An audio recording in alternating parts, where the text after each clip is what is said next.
My name's Kate Mason, and I've been asked to make a short video on how to research with the focus on global agendas being unfurled in our local council areas and regions. It's incredibly important we move beyond people who are concerned, move beyond watching other people's videos and actually start to investigate what's happening in their own towns.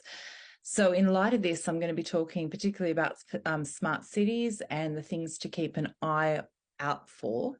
So to understand smart cities, some of the things you'll also have to be aware of are smart technology, and SMART stands for self-monitoring, analysis and reporting technology.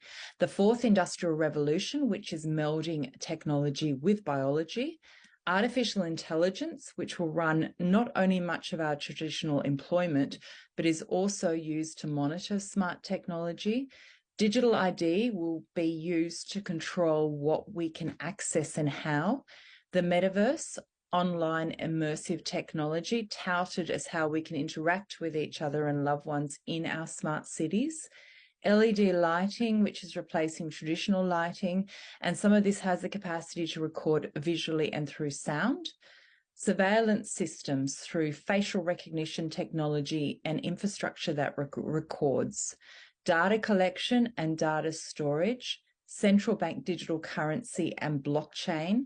All purchases will be logged, will be merged with digital ID, carbon credits, and more. So access to your funds can be turned off externally.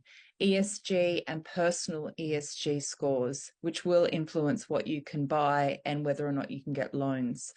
Carbon credits. We will be allotted a certain amount of carbon credits and tracked through the smart technology. And food ag transformation. So CSIRO, the Australian arm, the scientific arm of the Australian government, discusses this under the title of synthetic biology. Food will be moved from the ground and into labs and factories. It will be owned by a very few, and our access to any food can be controlled. And I'm sure there's many more aspects I have not understood as of yet. I would suggest you get a small understanding of the above terms, and the easiest place to do this is through the World Economic Forum Strategic Intelligence site, and I'll show you how to go on there. So I searched WEF, Strategic Intelligence, and this is the site that comes up. Scroll down, come to this map, press on it, and then from there, from that link, go down to Transformation Maps, Discover Topics. You can just search for different topics on here. I often come to Australia. So go down to Australia, press on it, and it will come up with Australia.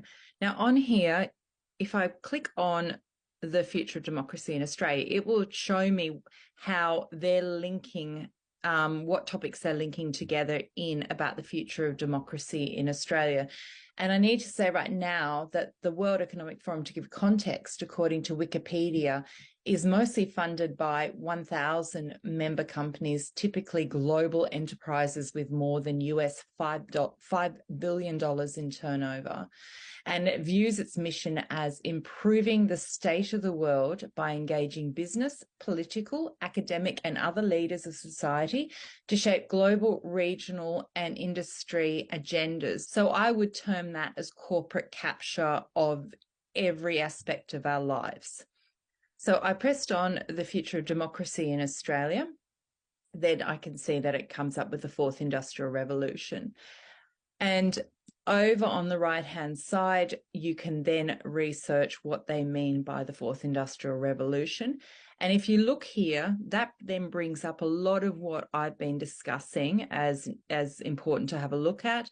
It brings up blockchain, digital identity, digital economy, artificial intelligence, corporate governance, etc. So it's a good place to get an understanding of how the issues are being framed and the narrative that is being used.